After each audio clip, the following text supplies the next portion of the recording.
Basi kwanza mimi nataka niseme poleni sana kwa wale watu walikuwa wanaishi hapa. Manyumba yao imeharibika, imebebwa na maji, mali yao imeharibika. Nasikia sufuria na sahani na blanketi pia na mattress imepotea. Lakini mimi nataka niwaeleze hivi. Haya mambo yametokea hapa. Yametokea katika sehemu nyingi ya Kenya na duniani kote. Hii mvua ni mvua ambayo imeletwa na matatizo ya mambo ya kubadilika kwa hali ya mazingira duniani.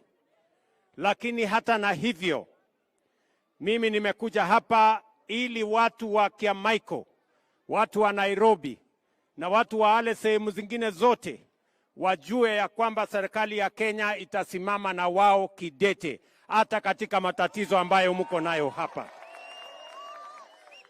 Mnanielewa? Mimi nataka niwaambie mambo manne.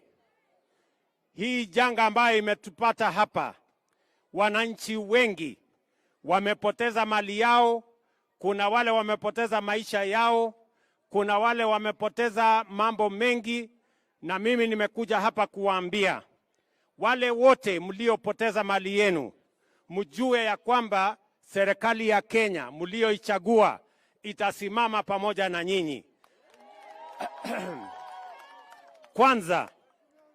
Kwanza, mimi nataka niwaambie hakuna mwananchi atalala njaa. Hakuna mtoto atalala njaa.